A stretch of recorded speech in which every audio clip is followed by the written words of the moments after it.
Hola, muy buenos días a todos. Este es esta es nuestra segunda sesión del ciclo de webinars que hemos estado realizando sobre el proyecto de ley de datos personales. En esta ocasión contamos con un ilustre invitado, Joaquín Muñoz, quien es abogado español, socio del estudio internacional Bird Bird y dirige el Departamento de Derecho Digital y Protección de Datos en su oficina de Madrid. Joaquín cuenta con una amplia experiencia asesorando a empresas tecnológicas en derecho digital, protección de datos y seguridad de la información. Y como dato curioso, fue el abogado del español Mario Costeja en el procedimiento ante el Tribunal de Justicia de la Unión Europea en que se configuró el derecho al olvido. Joaquín, muy buenos días para nosotros, buenas tardes para ti, es un gusto tenerte con nosotros. Y bueno, doy paso a tu presentación, en la que Joaquín nos va a contar sobre cómo ha sido la entrada en vigor de GDPR en Europa y qué lecciones podemos extraer nosotros, aprender de lo que fue la experiencia europea. Joaquín, adelante. Joaquín, disculpa que Sí, tenemos... muchas gracias Elías por la presentación y buenos días a todos.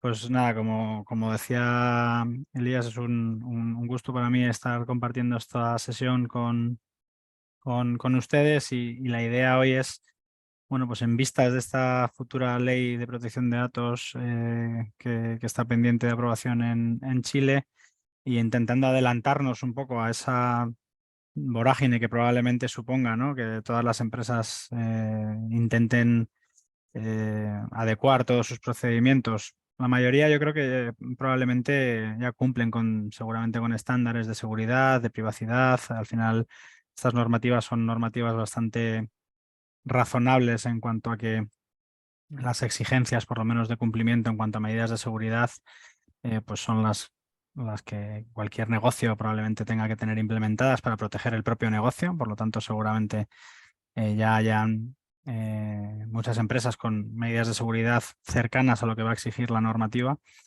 Pero bueno, la idea es intentar compartirles, pues como decía Elías, algunas lecciones aprendidas acá en España o en Europa después de la aplicación del Reglamento General de Protección de Datos, que viendo la última versión de la Ley de Protección de Datos chilena, pues claramente tiene una inspiración, ¿no? Es una realidad que el Reglamento Europeo de Protección de Datos se está convirtiendo pues, en una especie de estándar, ¿no? De aplicación en el ámbito de la protección de datos. Y bueno, pues creo que pueden ser útiles el conocer en qué se han centrado las empresas en estos primeros años de cumplimiento aquí, en qué se han centrado también las autoridades a la hora de hacer cumplir a las empresas en esta materia. Y bueno, pues de alguna forma que podamos resolver o adelantar pues algunas cuestiones que puedan surgir de aquí en adelante ya digo, en esta época o en esta situación de post aprobación de lo que va a ser la nueva ley orgánica, la nueva ley de protección de datos en Chile. Hay algunos conceptos que creo que son demasiado básicos, pero quiero correr muy rápido por encima de ellos, que creo que dan un poco también el pie a lo que la normativa exige o a lo que la normativa va a exigir y que de alguna forma son un punto de partida para entender si sus empresas actualmente están en una situación de cumplimiento, ¿no? No quiero ser muy técnico en esto, pero sí que de alguna manera lo que viene a traer esta normativa, como muchas otras normativas que se están dictando aquí en Europa, es trasladar esa responsabilidad a las empresas, no solo de cumplir lo que la norma dicta, es decir, no solo de buscar los epígrafes o los artículos en la normativa en las que se establecen medidas de cumplimiento, sino que de alguna forma con este principio de responsabilidad activa o este principio de accountability se traslada a las empresas la situación de tener que revisar sus propios procesos, revisar sus propias tratamientos de información, datos personales por supuesto, pero quizá ahora ya cuando estamos hablando de ese tipo de normativas va incluso más allá de los datos personales, y de alguna forma adaptar el cumplimiento a su situación real, ¿no? Es decir, adaptar el cumplimiento en función de la sensibilidad de la información que gestiona, en función de las medidas técnicas que es capaz de implementar, en función de los riesgos reales que tiene cada empresa, ¿no? Entonces, lo primero que probablemente hay que revisar es si realmente estamos dentro del ámbito de aplicación de esta normativa, ¿no? Y aquí, cuando me refiera al proyecto de ley chilena, voy a hacerlo en ese color azul, y cuando me refiera al Reglamento General de Protección de Datos, voy a hacerlo en ese color negro de arriba, para hacer también un poco una comparativa entre cómo ambas normativas han, de alguna forma, planteado ciertas cuestiones que creo que son bastante relevantes, ¿no? El concepto de dato personal queda bastante ampliado en esta nueva versión de la normativa chilena, de la Ley de Protección de Datos, y sigue un poco esa línea marcada también por el Reglamento de Protección de Datos y por las autoridades de protección de datos europeas, ¿no? Que es no centrarse únicamente en aquellos datos personales que obviamente identifican directamente a la persona, obviamente el nombre, obviamente la cédula de identidad, obviamente la dirección, obviamente, bueno, son datos que claramente identifican, ¿no?, a esa persona, incluso la imagen, ¿no? Por ejemplo, se considera dato personal la propia imagen, ¿no? La imagen de una persona siempre que pueda llegar a ser identificable a esa persona, ¿no? Por tanto, este matiz que incluye también la Ley de Protección de Datos de Chile, ¿no?, de que se pueda determinar directa o indirectamente esa identidad, es importante. ¿Dónde ha estado el concepto clave aquí en la definición de qué es dato personal o no en Europa? La mayoría de las autoridades lo que han seguido ha sido un criterio de que ese directa o indirectamente, sobre todo el indirectamente, suponga un esfuerzo razonable para quien lo quiera llegar a identificar, ¿no? Así, por ejemplo, ha habido casos en los que las matrículas, las placas de identificación de los coches se llegan a considerar dato personal, puesto que simplemente con hacer una consulta al registro de vehículos se puede identificar quién es el titular. O, por ejemplo, un concepto que no ha estado exento de polémica, como es, por ejemplo, la dirección IP. La dirección IP de la navegación, que es esa dirección que identifica la conexión del usuario, se ha llegado a considerar dato personal, puesto que, de alguna manera, dependiendo de quién la pudiera tratar, se podría llegar a identificar a esa persona, ¿no? Por tanto, este análisis de elementos propios de la identidad física, fisiológica, genética, psíquica, económica, etcétera, que marca la norma, el proyecto de ley chileno, creo que debería ir en esa línea. Es decir, siempre que la persona o la empresa para llegar a tener que identificarnos tenga que hacer un esfuerzo excesivo, no se va a considerar dato personal. Si simplemente se considera que no hay un esfuerzo excesivo, sí. Y ahí, pues yo creo que entra en juego un nuevo matiz, ¿no? Y es que hoy en día, en Internet, sobre todo, cuando estamos hablando del mundo digital, las empresas prácticamente necesitan menos los datos que identifican directamente a la persona que otros datos que puedan interesarle, ¿no? Por ejemplo, incluso en el caso en que un negocio online, un negocio digital, no me llegue a identificar directamente, no sepa que detrás está Joaquín Muñoz o mi dirección de correo electrónico o la dirección IP, por ejemplo, de mi conexión, es suficiente con que ellos me tengan identificado con usuario 1, 2, o sea, usuario 4, 5, 3, por ejemplo, y sepan que cada vez que yo entro tengo unos determinados intereses, tengo unas determinadas, bueno, perfil en el que me puedan impactar, pues con una determinada promoción o un determinado anuncio, etcétera, etcétera. Entonces, sí que es importante en este concepto de dato personal entender, primero, que este es el concepto y estaremos hablando siempre de que un dato, no solo el dato que identifica directamente, pero también aquella información que de alguna forma pueda llegar a utilizar una empresa o una persona para llegar a inferir quién hay detrás de esa información, ¿vale? O sea, porque esto en el mundo digital creo que cobra una relevancia importante, porque cada vez cobra menos importancia el tener el dato claro, identificable de una persona, si podemos llegar a impactarla con acciones comerciales o determinadas cuestiones sin necesidad de tener su dato personal, ¿no? Y en ese caso también habría que ofrecer la protección que exige la normativa, ¿no? Es importante, bueno, destacar, ¿no?, las excepciones a la aplicabilidad de la normativa. En principio, siempre va a ser aplicable a datos de personas físicas, de personas naturales, ¿no?, de personas físicas, no a datos de empresa. Por tanto, habrá ocasiones en las que nuestras empresas probablemente estén manejando únicamente datos de terceros, personas jurídicas, porque al final nuestro negocio es un negocio más B2B, en el cual no hay tratamiento de datos personales como clientes, por ejemplo, de personas físicas. Hay algunos matices, ¿no?, en cuanto a los representantes de esas personas físicas, y básicamente lo que dice la normativa es, bueno, cuando tengas esos datos únicamente para poder ponerte en contacto con ellos de una manera comercial o de negocio, de alguna forma esos datos no estarán dentro del ámbito de aplicación de la normativa, están dentro del ámbito de aplicación de la normativa, pero tienen una menor protección porque al final es simplemente una relación comercial.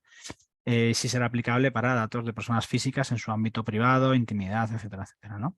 Y hay un matiz interesante que es el que introduce que no está en el Reglamento General de Protección de Datos, sino que algunos países europeos sí que han desarrollado, como por ejemplo España, que en la Ley Específica de Protección de Datos española hace referencia al tratamiento de datos de personas fallecidas y como no habla de herederos, como sí que habla la normativa chilena, habla de personas que puedan acreditar una relación directa con el fallecido, sí que de alguna forma pueden no ser titulares de nuevo de esos datos, porque ya no les van a pertenecer, pero sí de alguna forma ejercitar algunos derechos, como puede ser la cancelación de algún dato, la supresión de algún dato, la modificación, etcétera, etcétera, ¿no? De alguna forma el legislador ha querido darle bueno, pues a los descendientes o herederos del fallecido la capacidad de poder realizar algunas acciones o ejercitar algunos derechos posteriormente, ¿no?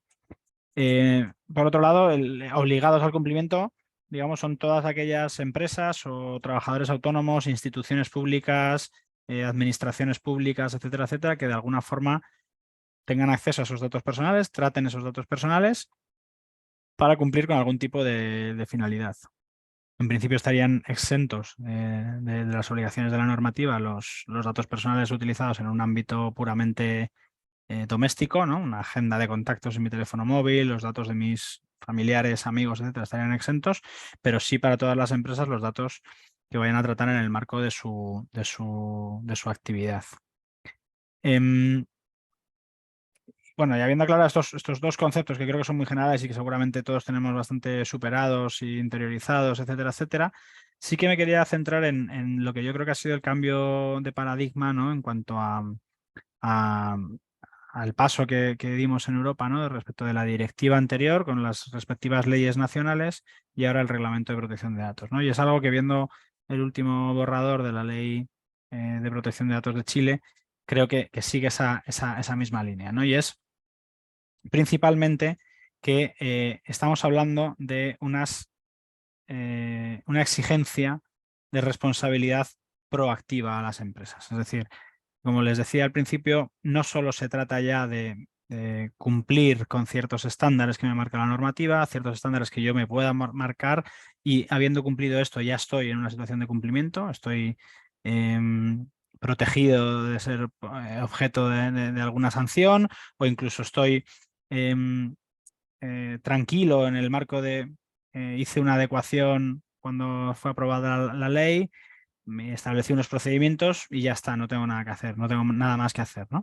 Este concepto yo creo que hay que cambiarlo y esta es una cuestión de cultura que creo que es importante que las empresas en las que ustedes trabajan vayan intentando implementar y es esta responsabilidad proactiva o esta responsabilidad activa que se exige a las empresas, instituciones en el cumplimiento va más allá que la mera implantación en un momento determinado. Digamos que la implantación es el paso número uno, ¿no? O el análisis y la implantación es el paso número uno, pero después de la implantación hay que estar continuamente en una, digamos, espiral o en una rueda, como intento dibujar aquí, de asegurar el cumplimiento, ¿no? Hacemos una implantación, digamos, el modelo de proyecto de implantación estándar al que se enfrentarían ustedes cuando entre en vigor la ley va a ser: primero tenemos que analizarnos, es decir, primero conócete a ti mismo, ¿no? Es decir, primero voy a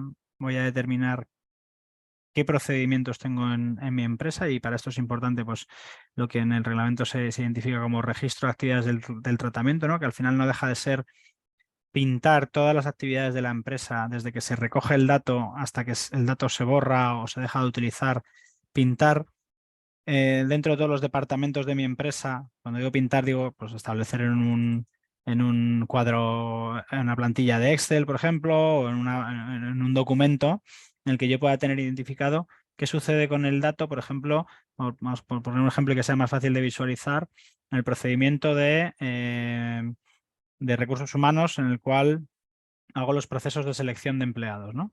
Pues en ese proceso tengo que identificar cuál es el origen de esa información, si me lo manda el empleado, lo cojo a través de alguna agencia, lo cojo a través de LinkedIn o de alguna red social, cómo me pongo en contacto, dónde se almacena ese dato, en qué archivos, qué departamento o qué personas tienen acceso a esa información, qué medidas de seguridad tengo ya implementadas y por tanto están ya en juego para proteger esa información, si hago o no transferencias internacionales de datos, si doy acceso o no a terceros departamentos de la empresa, si doy acceso o no a terceras empresas que me ayudan con la gestión de esa candidatura, y después establecer pues, qué sucede con el dato una vez que ese candidato ha sido admitido o ha sido contratado o no, qué sucede con el dato, si se mantiene, se borra, etcétera, etcétera, y si se mantiene por cuánto tiempo y después se borra, ¿no? Es un poco dibujar proceso por proceso, actividad por actividad interna de la empresa, dibujar todo el ciclo del dato, ¿no?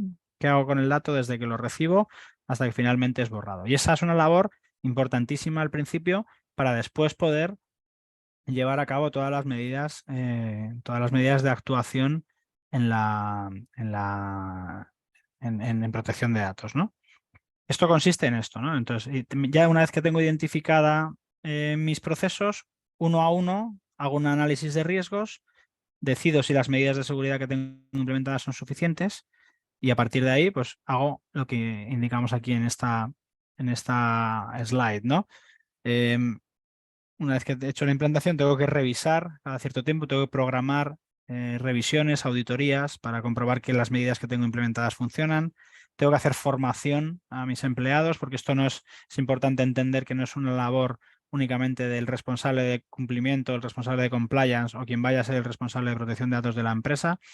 No sería recomendable que esa responsabilidad se designe únicamente a una persona. Es importante que esta cultura de cumplimiento quede bien imbricada dentro de la empresa, en el sentido de que todos los empleados conozcan cuáles son sus deberes y obligaciones, y también sus derechos, pero también sus deberes a la hora de procesar información, porque hoy en día prácticamente todos los departamentos de las empresas probablemente están involucrados en el tratamiento de datos personales. Por tanto, estas formaciones cada vez tienen un valor más importante, y de hecho las autoridades, en el momento que descubren algún incumplimiento, etcétera, etcétera, que puede ser debido a un error humano, lo primero que van a requerir es: dime si este empleado tuyo que ha cometido este error eh, sabía lo que tenía que hacer, ¿no? Era consciente de cuáles eran sus obligaciones, ¿no? Y que no podía, por ejemplo, compartir esta información por email, que no podía extraer esa información de la empresa, y aún así lo ha hecho. Si aún así lo ha hecho, la empresa probablemente está más protegida, ¿no? Por tanto, es importante que las empresas vayan dejando evidencias de ese cumplimiento, ¿no? También este concepto de responsabilidad proactiva o responsabilidad activa implica esto, ¿no? Implica que por un lado, hagamos los deberes, dejemos la casa ordenada internamente con nuestros procedimientos, con nuestros análisis de riesgos, con las políticas que debamos tener en juego, etcétera, pero revisemos cada cierto tiempo que esto funciona, formemos al personal, documentemos que hemos hecho todo esto y que las decisiones se han tomado basado en algún tipo de criterio, que también tengamos, o sea, tengamos capacidad de reacción, podemos tener todo perfectamente organizado, pero ninguna empresa hoy en día está a salvo de sufrir un incidente de seguridad, una brecha de seguridad, etcétera. Por tanto, es importante tener un plan para reaccionar a aquello. Es importante tener un plan para poder reaccionar ante un incidente inesperado y de alguna forma que nos permita restaurar en el menor tiempo posible nuestra actividad, la base de datos, etcétera, etcétera. Por último, también hablamos ahí de legitimar, ¿no? Es decir, hago lo que, digamos, hago lo que hago o hago los tratamientos que hago porque estoy legitimado para ello, ¿no? Pero de eso hablaremos después, ¿no? El mensaje en esta diapositiva simplemente es no se conformen con hacer una adecuación o una implantación al inicio cuando la ley entre en vigor, digamos, de ordenar la casa y poner unos estándares de cumplimiento. Es importante revisar, hacer formaciones cada cierto tiempo, documentar todo lo que estamos haciendo para que así, cuando tengamos un problema, porque de lo que les puedo transmitir la seguridad por mi experiencia de todos estos años dedicándome a esta materia, es que siempre vamos a tener un problema de mayor o menor gravedad. Es decir, hoy en día ataques de ciberseguridad sufren todas las empresas. Hoy en día estar expuestos a un riesgo de que un empleado se confunda o sin querer reenvíe información a quien no debe o extraiga información no debida, va a suceder. Por lo tanto, es importante, cuanta más evidencia tengamos de que hemos intentado hacer bien las cosas, eh, más posibilidad vamos a tener de salir lo más airosos o indemnes posibles de una revisión o de una inspección de las autoridades, ¿no? Entonces, este concepto para mí es el que cambia un poco el paradigma, y este concepto se está aplicando ya en Europa, no solo a la normativa de protección de datos, sino también a otras normativas como la de competencia, como la normativa fiscal, como la normativa de medioambiental, etcétera, etcétera. Y creo que es un poco el cambio de paradigma y que también exige ese cambio de chip, esa adecuación, ¿no? a lo que es la cultura de la empresa, una cultura de cumplimiento no solo de los responsables legales de la empresa, sino de todos los empleados de la empresa. Como decía, esto en cuanto al cumplimiento en general, y luego también en cuestiones, digamos, más concretas, de análisis de riesgos, de determinación de brechas de seguridad, etcétera, etcétera, tenemos que tener este esquema que comentábamos, ¿no? De prevenir, obviamente, tener los deberes hechos, pero también tener un plan de reacción para dar continuidad al negocio. Hoy en día, si lo piensan, más que las sanciones que puedan recibir por un incumplimiento de la normativa, más que el daño reputacional que pueda suponer para una empresa, pues un problema en la gestión de los datos o de la información, la importante está en la continuidad del negocio, ¿no? Entonces, implementando las medidas de seguridad correctas en este ámbito, se garantiza dicha continuidad, ¿no? Dicho esto, ¿dónde está el riesgo, no? Decíamos, ¿qué tienen que hacer las empresas? Ya lo hemos contado, es decir, intentar huir supongo que saldrán también, y desde mi experiencia, bueno, aquí estamos dos despachos, digamos, como Cari y Berdanberg, ¿no? De suficiente prestigio, ¿no? Pero al hilo de estas novedades normativas suelen salir también otras ofertas de servicios, etcétera, etcétera, que se basan en modelos, ¿no? O, bueno, te hago una adecuación muy económica, pero al final te doy modelos que no están adaptados a lo que tú necesitas, ¿no? Es importante que sí que piensen en que la adecuación, la implantación en este ámbito de protección de datos tiene que ser una adecuación muy a medida de lo que la empresa necesite. Es decir, no va a necesitar las mismas medidas de seguridad, ni el mismo modelo, ni la misma política de privacidad, ni el mismo procedimiento de gestión de brechas de seguridad un e-commerce de millones de usuarios que una industria en la que a lo mejor no tratan tanto dato personal, pero tratan datos más de empleados.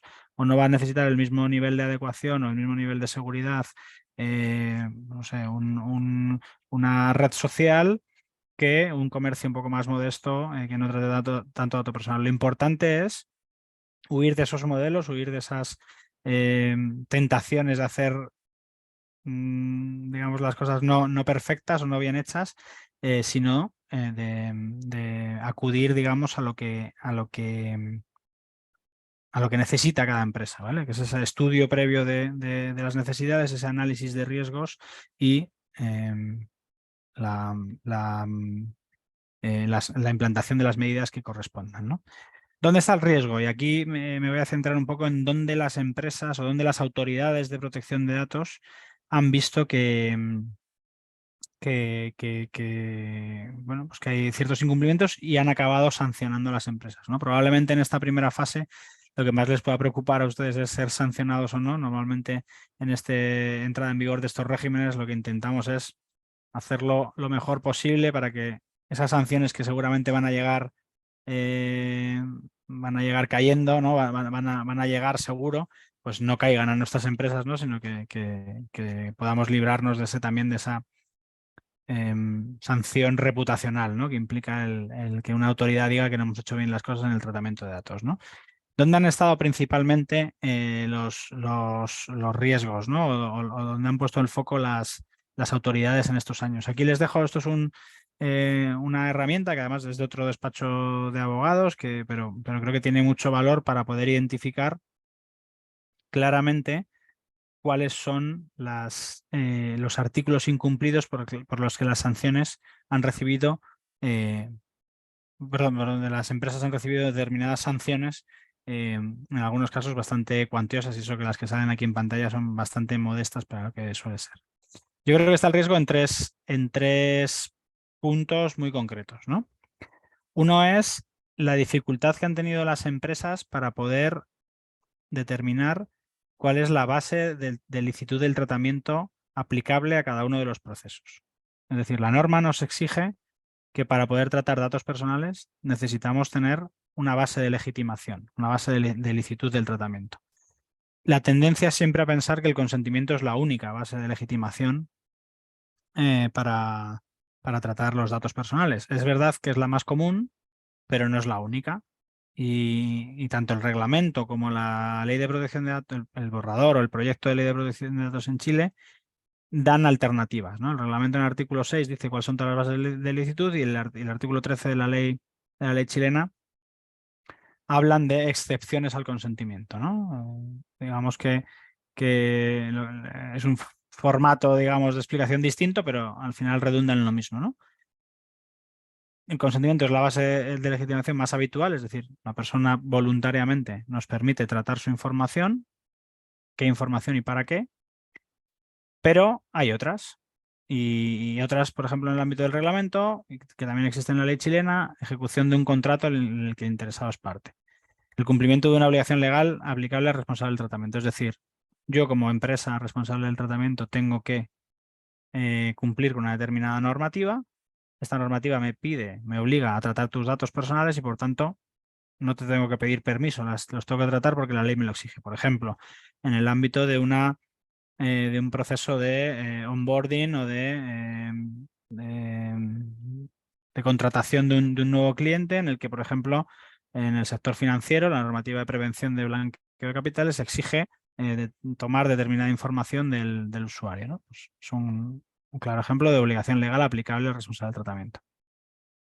También cuando en un contrato en el que el interesado es parte, en el sentido de un cliente o un potencial cliente me está solicitando que yo le preste un servicio o le venda un producto, no le tengo que pedir consentimiento para tratar sus datos. Obviamente lo voy a tener que necesitar, lo voy a tener que utilizar para llevar a cabo esa relación contractual. Por tanto, esa relación precontractual y de que después pueda llegar a ser contractual ampara ese tratamiento y no tengo que pedir el consentimiento expreso o explícito para esa finalidad. Hay otras en el reglamento, como proteger intereses vitales del interesado, como cumplimiento de una misión realizada en interés público.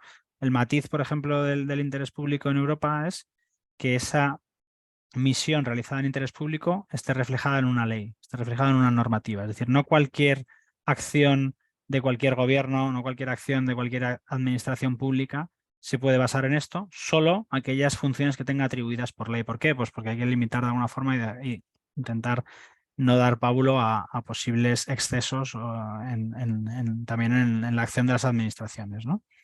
Y después, el que es más conflictivo de todos, que también se incluye en el artículo 13 de la ley de protección de datos, el proyecto de ley de protección de datos de Chile, es la satisfacción de intereses legítimos perseguidos por el responsable del tratamiento. Y aquí es donde muchas empresas, al principio, cuando todavía no había un criterio claro por las autoridades, intentaron amparar muchos tratamientos que después las autoridades han considerado que no era posible amparar en el interés legítimo de la empresa, sino que tendrían que haber ido a otra de las vías de legitimación, como el consentimiento, por ejemplo, o como la ejecución de un contrato.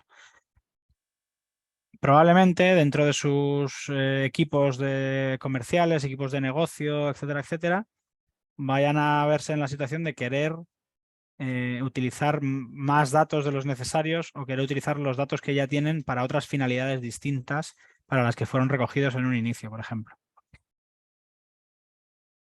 La forma más segura de poder hacer esto es obviamente requerir el consentimiento para estas nuevas finalidades. Pero es verdad que al dar las normativas esa posibilidad de amparar ese tratamiento en el interés legítimo, pues siempre cabe la tentación de, bueno, pues de amparar ese tratamiento y evitar las posibles bajas que yo pueda tener cuando tenga que ir pidiendo consentimientos, ¿no? Probablemente puedo atacar a un grupo del 100% de mis clientes si lo anclo en el interés legítimo, y probablemente esa 100% se me reduzca mucho si lo baso en el consentimiento. Entonces, ¿dónde está la clave aquí? Pues la clave está en que hay tratamientos muy claros en los cuales el interés legítimo de la empresa puede prevalecer respecto del usuario, por ejemplo, para evitar fraude, para evitar casos de fraude, por ejemplo, es un caso en el que está bastante aceptado amparar el tratamiento en el interés legítimo, pero hay otros en los que va a haber una línea bastante gris en las que no vamos a poder determinar muy claramente si el interés legítimo de la empresa puede prevalecer sobre el interés del propio afectado. ¿Qué es lo que qué es lo que se plantea? ¿Qué es lo que se propone desde un punto de vista práctico? La resolución de esto es intentar hacer un juicio de ponderación o un balance, ¿no? Al final todo acaba en un documento en el que la empresa establezca un análisis de riesgos, identifique el procedimiento, identifique los riesgos asociados al procedimiento, haga un estudio sobre si debe prevalecer o si cree que debe prevalecer el interés legítimo de la empresa o el del usuario. Si concluye que debe prevalecer el interés legítimo de la empresa, de alguna forma establece medidas suficientes para que el impacto sobre el usuario sea menor que el hacer el proceso tal cual estaba diseñado, ¿vale? Entonces, aquí han venido muchas sanciones en esta delimitación de las bases de legitimación de las empresas. Han venido porque, claro, al final estás haciendo un uso de un criterio objetivo para entender cuál es, de un criterio, perdón, subjetivo para entender cuál crees tú que es la base de legitimación aplicable, y en casos como el del interés legítimo, pues el criterio de las agencias puede no corresponder. Entonces, luego explicaré algún caso concreto, pero en esta determinación de qué base de legitimación es importante. La segunda es la atención de derechos en tiempo y forma. Como saben, los derechos de acceso, rectificación, supresión, oposición, portabilidad, etcétera, son derechos del usuario por los cuales pues, bien puede o bien pedirnos información que tenemos relativa a su persona, o bien nos pide rectificar alguna información que estemos manejando, suprimir o cancelar alguna información, oponerse a un tratamiento concreto, o incluso la portabilidad, que es básicamente pedirme información que yo tengo sobre él para en un formato editable e interoperable poder hacer uso de esa información en otro proveedor. En esto también está habiendo bastante actividad sancionadora por o bien falta de respuesta por parte de las empresas en el plazo concedido. En Europa un mes, en Chile, si no tengo mal entendido, creo que son 15 días, pero no sé cuál es el estado de la última versión. Creo que son 15 días desde que se recibe la solicitud. ¿Cuáles son las lecciones aprendidas de esto? Pues por experiencia en algunos clientes se designa una dirección de correo electrónico, por ejemplo, la que tiene que hacer uso una persona designada para revisar ese correo electrónico para recibir estas solicitudes de derechos de protección de datos. ¿Qué sucede? Que esa persona puede estar de baja, puede estar de vacaciones, puede estar no atenta a ese buzón en el que se reciben las solicitudes. Por tanto, por ejemplo, la creación de un buzón único en el cual pueden tener acceso, incluso se reenvía a varias personas dentro del departamento, pues parece que es una solución interesante para no omitir la respuesta o no perder de vista algunas solicitudes que puedan entrar teniendo en cuenta el plazo limitado que tenemos. Luego, otra cosa importante es responder caso por caso. Es decir, no siempre que alguien me ejercita un derecho, no siempre que me pide borrar su información, rectificar su información, tengo que concederlo. Primero es importante identificar que quien me lo está pidiendo es la persona que es el dueño del dato, ¿no? El titular del dato. Porque una de las cuestiones importantes es, por ejemplo, no hacer una rectificación si el que me lo está pidiendo no es realmente esa persona, ¿no? Aquí ha habido algunas contradicciones en cuanto a si se debe pedir, por ejemplo, el documento, la cédula de identidad o no. La conclusión ha sido que si tú puedes identificar al usuario, por ejemplo, porque lo tienes identificado a través de un email y él te está escribiendo desde este mismo email, no sería necesario pedir más información. Solamente en caso necesario en el que tú no seas capaz de identificar claramente quién te está haciendo la solicitud es cuando se debe pedir más información. Pero aquí también clave entender que la respuesta tiene que ser caso por caso, que no siempre hay que concederlo, que se puede denegar. Y pues, en caso de que lo deneguemos, tenemos que fundar la decisión indicando pues, por qué no concedemos, por ejemplo, ese derecho de acceso. Pues porque me lo has pedido muy recientemente y, por tanto, me lo has pedido hace menos de 3 meses, por ejemplo, y por tanto no tengo por qué dedicar recursos a darte de nuevo esa información, etcétera, ¿no? Pero esta atención del usuario, ¿no? Y que el usuario se sienta respondido y que sienta el usuario que tiene una buena interlocución y que la empresa está haciendo un uso transparente de su información es también importante. Y la tercera vía por la que se sanciona, las han estado históricamente sancionando durante estos 5 años es por la gestión de las brechas de seguridad. Y aquí nos ha resultado bastante difícil en algunos casos identificar si estamos realmente ante una brecha de las notificables a la autoridad. Como saben, el proyecto de ley chilena también implica una notificación, digamos, sin dilaciones indebidas, ¿no? a las autoridades. La clave en muchos de los casos está en que, claro, las empresas no quieren autodenunciarse, ¿no? De alguna forma notificar a la autoridad una brecha de seguridad o un incidente que les pueda después volver en forma de sanción, ¿no? Entonces, en la reticencia entre el cliente no queriendo notificar y el riesgo de, si no lo haces, la sanción o el incumplimiento va a ser mayor, ahí hay unas discusiones interesantes en momentos de crisis, porque al final estar ante una brecha de seguridad es un momento de crisis. Sobre todo este plazo reducido para tener que notificar a la autoridad marca bastante la pauta para esto. Entonces, ¿cuál es la solución a esto? Tener identificados ya de antemano, no esperar a que la brecha esté encima de la mesa y que el fuego ya esté ardiendo, tener identificados ciertos criterios a través de los cuales cuando llegue esa brecha de seguridad, que va a llegar, y eso sí que se lo puedo asegurar, en todas las empresas y en todos los ámbitos llegan incidentes, brechas de seguridad y hay que gestionarlos. Tener un procedimiento ya establecido por el cual, bueno, pues de alguna forma estoy preparado para que el evento pueda llegar a suceder. Tengo herramientas para detectarlo, identificarlo, no solo de una forma reactiva, sino también porque yo monitorizo y veo qué puede estar sucediendo. Lo analizo, lo clasifico como brecha, como incidente, dependiendo de la gravedad, y aquí ya establezco un proceso de respuesta, de notificación a las autoridades, y a partir de ahí hago un cierre y, de nuevo, lo que decíamos antes, aprendo de lo que ha sucedido y mejoro mis procesos, ¿no? Entonces, estos tres son, digamos, los puntos, yo creo que más relevantes donde se han centrado las autoridades, principalmente base de legitimación, atención de derechos, brechas de seguridad, junto con otros tantos, pero quizá hoy me quería centrar en estos tres por ser los más comunes, los más frecuentes, ¿no? Bueno, simplemente por citar algún caso, aunque no estamos un poco ya fuera de tiempo, pero ha habido casos sobre todo en ese ámbito que les decía antes de identificar la base de legitimación, en el que lo que le han solicitado las autoridades a la empresa es que no utilice fórmulas o expresiones imprecisas, ¿no? Sino que las empresas sean lo más transparentes posibles a la hora de otorgar el derecho de información, ¿no? Que no se utilicen prácticas como podemos utilizar los datos para desarrollar nuevos servicios, así en genérico, ¿no? Hay que especificar qué servicios y qué pasa si no se aportan esos datos para desarrollar esos servicios.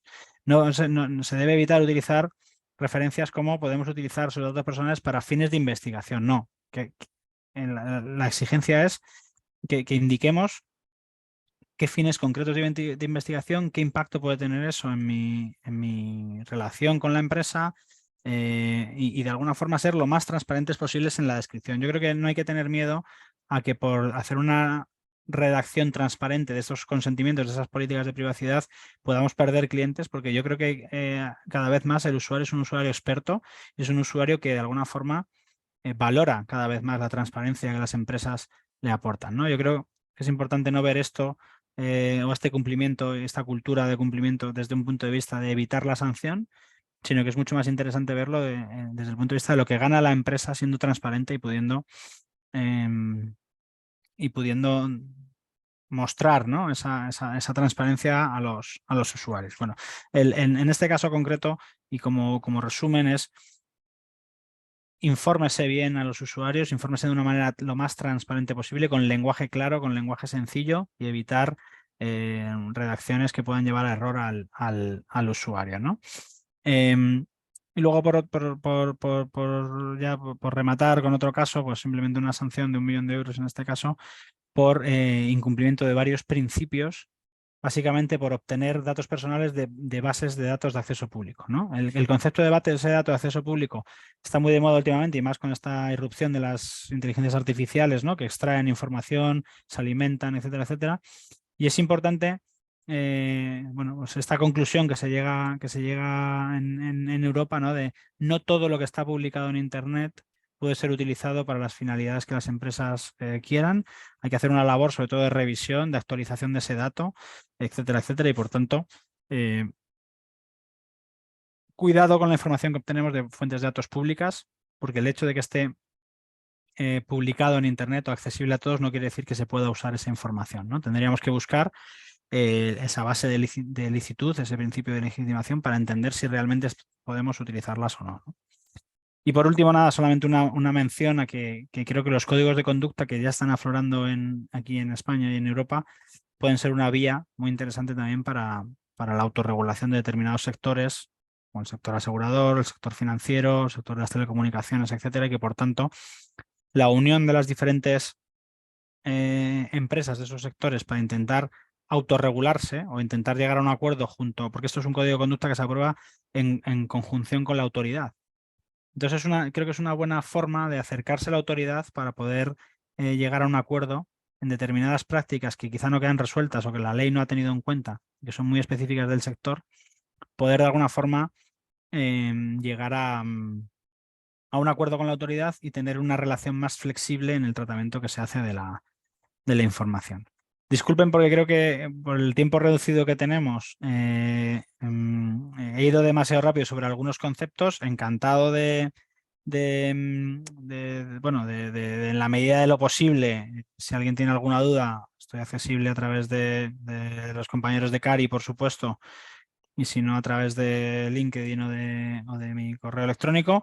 Encantado de ayudarles a resolver lo que necesiten, y ahora sí que queríamos dejar un pequeño tiempo para algunas consultas o con algunas preguntas específicas en la materia. Muchas gracias por la atención y ya digo, sobre todo, si creo que me gustaría dejar una lección o un mensaje, ¿no? de estas sesiones, hay que cambiar el mindset, hay que cambiar la cultura de la empresa, la cultura de cumplimiento. Lleva tiempo, pero es importante.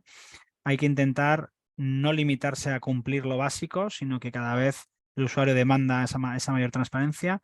Intentar revisar los procesos, revisar todos los procesos en los que se tratan datos personales, analizarlos específicamente, analizar los riesgos y continuar con ese deber de revisión, formación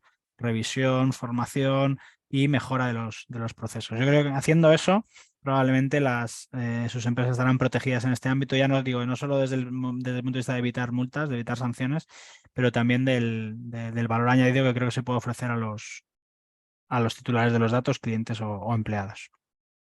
Pues nada, muchas gracias. No sé si Elías teníamos alguna pregunta concreta que podamos. Sí.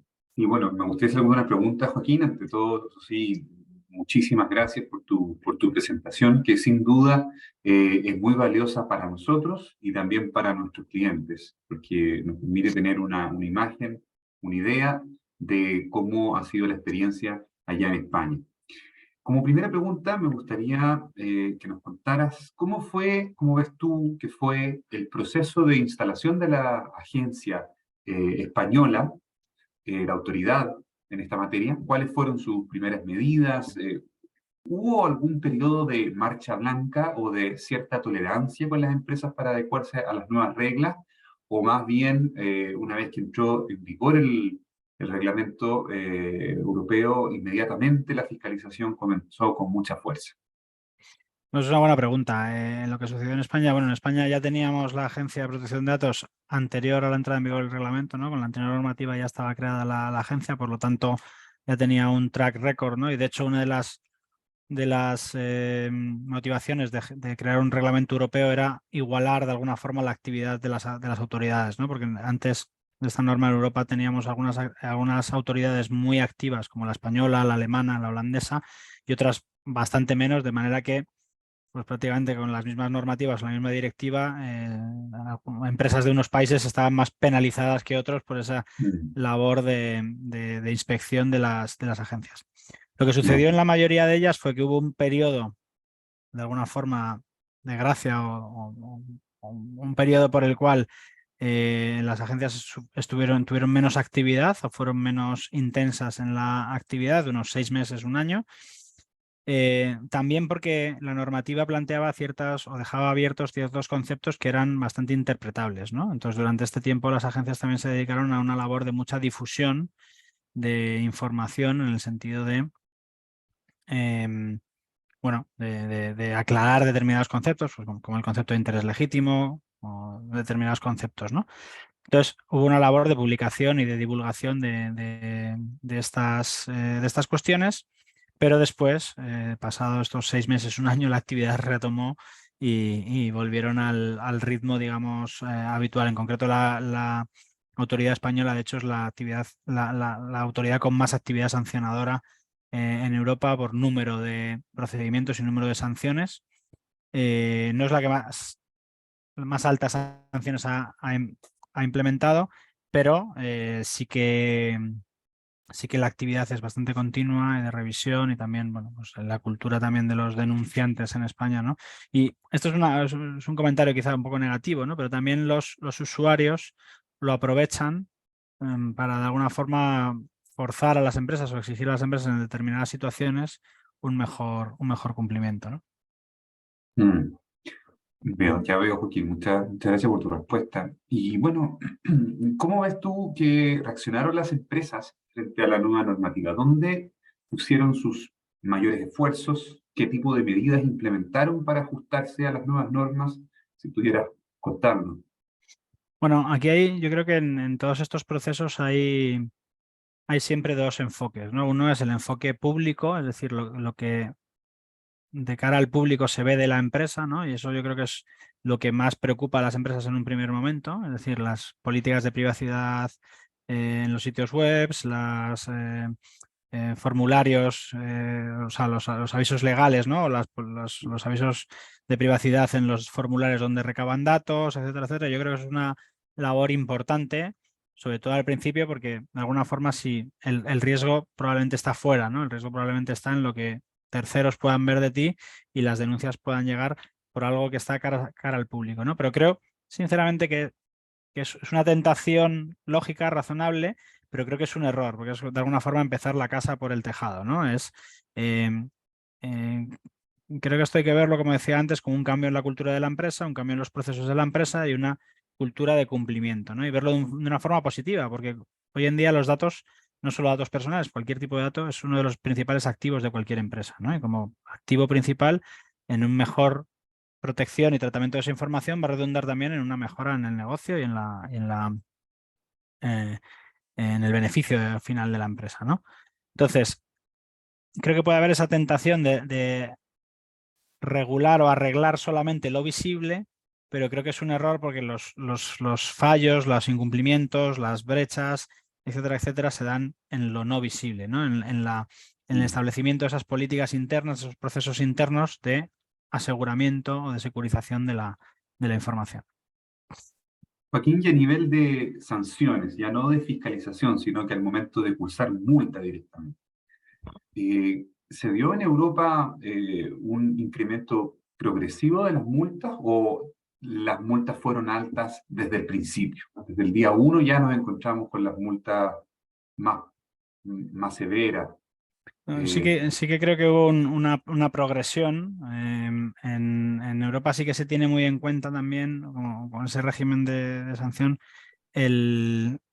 el tamaño de la empresa o la cifra de negocios global de la empresa, y las multas han ido un poco en esa línea, ¿no? También en función de el impacto o no que eso pueda tener en los afectados, ¿no? Hay una relación que no siempre es directa, pero que se hace por las autoridades, que es a mayor tamaño de empresa, mayor número de afectados puede llegar a haber, y por tanto el incumplimiento es mayor y por tanto la sanción es mayor. Sí que hubo un incremento gradual, es decir, por lo menos es una cuestión práctica. No quiere decir esto que si de repente hay un incumplimiento muy, muy grave en los primeros días de entrar en vigor la normativa, no se pueda imponer una sanción altísima, pero la realidad práctica es que las sanciones millonarias, digamos, tardaron en llegar, ¿no? La realidad es que las sanciones millonarias, también porque son procesos más complejos, etcétera, han tardado en llegar, y ahora ya sí que están en un momento digamos, estable, y supongo que han leído sanciones millonarias a Meta, por ejemplo, recientemente, o a las grandes tecnológicas en diferentes ámbitos, ¿no? Entonces, tardaron en llegar, pero mi mensaje es no se relajen, es decir, si hay un incumplimiento muy grave desde el principio, esto puede pasar. Yo sí que noto, y no me parece justo y no me parece no me parece algo razonable, que muchas veces las autoridades eligen empresas conocidas, empresas que saben que van a tener un impacto en la sociedad, en otras empresas, para sancionarlas más gravemente, y que de esa forma se lance el mensaje al resto de empresas. Esto es algo que, aunque obviamente las autoridades lo negarán, yo creo que sí que sucede. Es evidente que sucede, y que se elige de vez en cuando empresas con cierta marca, con cierto renombre, para lanzar un mensaje al resto del mercado. Por tanto, a cuanta mayor visibilidad pueda tener la empresa, creo que es más importante tener bien establecido un programa de cumplimiento. Joaquini, esa es la segunda, o sea, la siguiente pregunta. Con respecto a los programas de cumplimiento, medidas de compliance, responsabilidad proactiva en esta materia, ¿qué tan efectivos han sido esos programas, según tu impresión? ¿Ha logrado crear una cultura empresarial que dé relevancia a la privacidad y al uso responsable de los datos, o que permita controlar o manejar los riesgos? ¿Cómo ves tú, en general, la experiencia de los programas de compliance? Pues es una muy buena pregunta, y cada vez más, es decir, cada vez más las empresas, cada una por el motivo que sea, ¿no? Las grandes empresas, sobre todo, bien por no recibir esas multas, bien por que realmente están convencidos de que esa gestión de la información ha de ser hecha de forma correcta, y que va a redundar también en el negocio. El caso es que sí que cada vez hay una cultura mayor de cumplimiento, y, como decía antes, el haber hecho las cosas bien desde el principio, en mi experiencia, por casos que hemos tenido con clientes, ha evitado a muchas empresas el tener una posterior sanción. Es decir, casos en los que claramente ha habido un fallo de sistemas, un fallo de seguridad, un error humano de un empleado, bueno, cualquier situación que puede llegar a suceder, pero que la empresa ha podido acreditar que había hecho todo lo que estaba en su mano para que eso no sucediera, y que, desgraciadamente, eso finalmente ha sucedido, han sido exoneradas por las autoridades de las sanciones, precisamente por tener un buen programa de cumplimiento, ¿no? Yo creo que esto se está implantando en otros ámbitos, también en el ámbito del compliance penal, en el ámbito del fiscal, medio ambiente, etcétera, y creo que además es razonable, ¿no? Las empresas están obligadas a hacer lo mejor que puedan ese programa de cumplimiento. Después puede haber errores, puede haber un fallo de cálculo, puede haber un problema informático, puede haber muchas circunstancias, ¿no? Pero si la empresa acredita que ha hecho sus mejores esfuerzos, que ha hecho todo lo que estaba en su mano para poder eh, tener un buen cumplimiento de la normativa, yo creo que tiene mucho ganado, sobre todo también en la relación con las autoridades. Muchas gracias, Joaquín. Bueno, y como última pregunta, si pudieras resumir, sintetizar, a partir de tu experiencia, ¿cuáles son los aspectos más esenciales que las empresas y las organizaciones deberían considerar para enfrentar este nuevo desafío que sería la aprobación de nuestra ley de datos? Pues es una pregunta muy buena y muy difícil de contestar, Mm, porque yo creo que va relacionada con lo que he repetido alguna vez durante la sesión, ¿no? O sea, creo que esto no debe ser un ejercicio en el cual se haga de cualquier forma o utilizando el mismo esquema de compliance de otra empresa del grupo que me pueda servir para mí, o el mismo esquema de compliance que mi amigo que es responsable de compliance de otra empresa me cede, etcétera, etcétera, porque no sirve, no es útil. Y lo digo de verdad, ¿eh? No lo digo porque obviamente somos abogados, tenemos que vender servicios jurídicos. Lo digo porque el espíritu de la norma es que si tú eres una empresa que tienes capacidad para establecer determinados sistemas de seguridad y eso te permite tener mucha más potencia de negocio, puedes hacerlo. Es decir, si tienes los medios, los recursos para establecer determinadas medidas de seguridad, no hay ningún epígrafe de la normativa que diga no puedes hacer tal finalidad, ¿no? Entonces, importante esa primera reflexión de identifico todos mis procesos, identifico dónde están los riesgos, implemento medidas en función de lo que soy, en función de lo que tengo encima de la mesa y a partir de ahí reviso, etcétera, ¿no?